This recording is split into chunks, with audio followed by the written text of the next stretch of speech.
CTV News at 5 with Hudson Mack. At an apartment in Saanich this morning, a dispute over the rent may be what led to a stabbing. Just after 8 o'clock, police were called to a building at Cook and Maplewood. There they found a man in his 50s suffering stab wounds in his leg. His attacker had already fled the scene, but police say they didn't expect him to get very far. The gentleman is known to our investigators, and we are seeking the assistance of the Victoria City Police in helping us check out some known locations. So we're hoping that we can make an arrest at some point early in the day. But tonight, police are still searching for the suspect. The victim was treated at the scene. He remains at home tonight. His stab wounds, as it turns out, are considered minor. Police said the two men lived together. The argument was likely over rent money. Police are investigating two shootings involving Christmas shoppers last night, one of them in Portland and the other closer to home in Richmond. Shots were fired in the parking lot of the Richmond IKEA store late yesterday afternoon. Police say they are amazed that nobody was hurt and that there was no damage to cars at the building. They do not know the intended target nor the motive. Anyone who may have witnessed the incident or has information about the shooting at the Richmond IKEA is asked to contact police. Back here in Victoria, a strange one from the police blotter tonight. A woman in James Bay had left her vehicle unattended to warm up and then suddenly saw it pulling away and driving down the street. She ran after it, caught up to the car, and found the man who had taken it inside behind the wheel. He offered her a ride. She told him to take a hike and give her car back. He did. Turned out he left his ID in the car. Police caught up to him later in the day. He told investigators that he had been experimenting with magic mushrooms and had no other explanation for stealing the car. Police say no charges will be laid. A group concerned about skyrocketing fares on BC Ferries is calling for a 25% rollback and a better funding system to replace aging vessels. The Ferry Advisory Committee represents users on the Gulf Islands and the Sunshine Coast, as well as other small ferry-dependent communities. It says the cost to ride a BC ferry is reaching the tipping point. People can no longer afford the crippling fares, and the high rates are leading to lost jobs, lost business, and low tourism. The committee is calling on the province to fund a 25% rollback on fares on the minor routes to bring them closer to the rate of inflation over the past decade. The committee also wants a new capital plan to replace the aging smaller ships, some of which are more than 50 years old. And with Christmas now less than 2 weeks away, BC Ferries is getting ready for a busy holiday season, adding more than 100 extra sailings from December 19th until January 6th.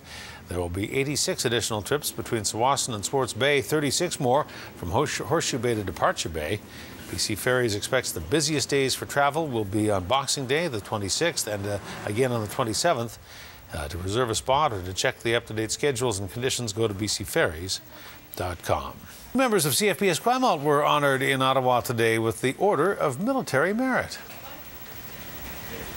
The Governor-General and Canada's Commander-in-Chief, David Johnston, honored military members from across Canada in a ceremony at Rideau Hall.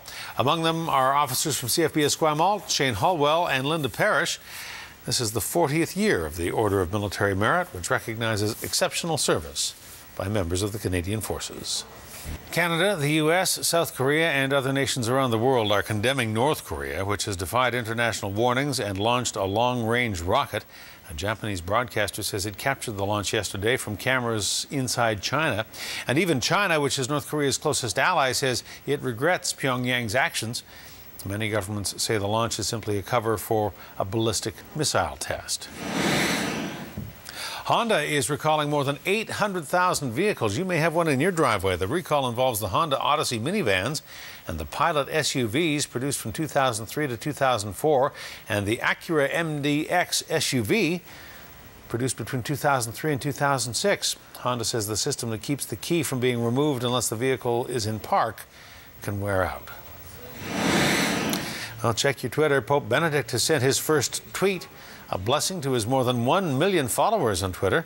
The remarks come in 8 languages. The 85-year-old pontiff is not writing all of the tweets himself, but he says he will approve each message before it goes out.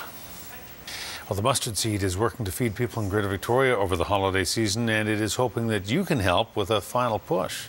The food bank says it is still in desperate need of you-know-what, turkeys. It needs 1,000 altogether, and right now the mustard seed is about 600 birds short. There are other food items all pouring in with support from the Canada Safeway store at Tillicum Centre, helping customers donate by offering $5 and $10 care packages at the checkout. I always say hunger's about eating. It eats away at your pride, it eats away at your dignity, and it eats away at your hope. So by having venues like this, you give back pride, dignity, and hope to people that are less fortunate. The Mustard Seed says it has a week left until it starts handing out the turkeys and other food for the holidays. If you'd like to help, visit mustardseed.ca.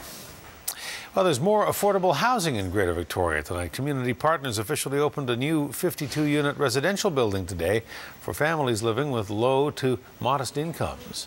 Laurine Place on Gorge Road East is the rental housing, funded in part by the federal and provincial governments, as well as the City of Victoria and the CRD's Regional Housing Trust Fund. Some tenants moved in over the summer. They say the rental housing is already helping them save so that they might one day become homeowners themselves. When we were looking for other places before we found Laurine Place, we were kind of resigning ourselves to the fact that we may not be able to purchase a house in the time that we had hoped, and it was a little bit discouraging. But fortunately, I think Laurine Place has given us a comfortable, nice place to live within the budget that we had initially assessed. This provides them an opportunity to be able to get a foothold, albeit in the rental market, to then move forward with whatever they're looking to do for the rest of their lives.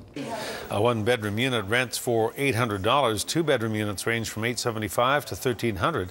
The project cost a total of $10.4 million. RCMP and Duncan are asking for your help tonight. They're trying to find a man who got away with a handheld video game console from the source. It happened on the afternoon of December 6th. The surveillance video shows a man with a number of electronics at the till, including a PlayStation device. When the salesperson turned away, the man is believed to have stuffed it into a plastic bag. His transaction didn't go through, so the man left the store, and so did the PlayStation. If you see him or know anything about it, you're asked to contact your local RCMP. Well, the first of 40 diseased trees planted in memory of fallen soldiers is coming down in Parksville in the next few weeks. The American elms line Memorial Avenue. The city of Parksville says the trees have rotted and hollowed out after being topped 4 decades ago. There are 41 names on the local cenotaph, and each tree stands for a local soldier killed in the First World War. Memorial Avenue was planted to commemorate soldiers that died from the city of Parksville, and I guess it would have been a village back then. Our plan in the future is to make sure all 41 trees are actually back again, which we can do as time goes by. It could be years before all of the elms are replaced. The city says an arborist monitors the health of the trees annually for safety. Once a tree is deemed to be dangerous, it'll be removed. The rotten trees will be replaced with new elms when they're taken out. If the original trees were not topped, the city says they could have lived for 200 years. Kids at Fairview Community School in Nanaimo are getting into the holiday spirit and into fundraising with the help of a local tree farm. Now, the fir takes 8 years, but these nobles take about 12 to 14 years. So it's very slow, but, you know, if they're even slower if you don't plant them. Go-Go's has trees of all different sizes and varieties to choose from. The family-owned operation has been running since 1929 and says giving back has always been part of its motto. Partial proceeds from every cut go to parent advisory committees at a number of schools, including Fairview, and then the money goes straight to the kids. It was really fun because we had to walk everywhere, and then we found this one tree. It was pretty fun. We're on board now with 13 schools who sell a permit to cut the tree here or pick up one in Nanaimo for $25, and then we submit our invoice to them of $17.50, so the school makes $7.50 a tree. With so many schools selling trees, Go-Go says more than $10,000 will be raised this year, and that money will go towards supplies and equipment for the schools, things not covered under their budget. The schools say the Go-Go money goes a long way to improving the education of every child. The first item on the list at Fairview is to replace the 3 decades-old stereo system. The amp had blown and it was repaired, but it was time to update it. We have spent lots of money on the playgrounds for playground equipment. We are also purchasing a couple of the what's called a Red Cat system for the classrooms. It's like a microphone with a speaker. It's specially designed for classrooms. Tickets to purchase a tree at Go-Go's farm are available at Fairview School until December 17th. And don't forget to bring your own saw or axe to cut down your prize spruce possession. Unionized healthcare and frontline workers stood outside Diana Krall Plaza in Nanaimo this afternoon to protest while giving back and warming up Nanaimo. Members of CUPE, the Hospital Employees Union, and the Health Sciences Association handed out free coats and blankets, toques and scarves, even hot cocoa and coffee. The workers say their jobs allow them to give back to the community, and a protest for wage increases should reflect that. We'd just like to send a message to the government is this sector is given back so much by not getting wage increases, and it's about time to stand up and say, put your money where the services are needed the most, and not just to the workers but also to the clients. There's huge wait lists. They don't need to be. Invest the money where the money needs to be spent, which is in the communities. The workers say there'll be no job action over the holidays, but they could start again in the new year. They've been without a contract since March 31st.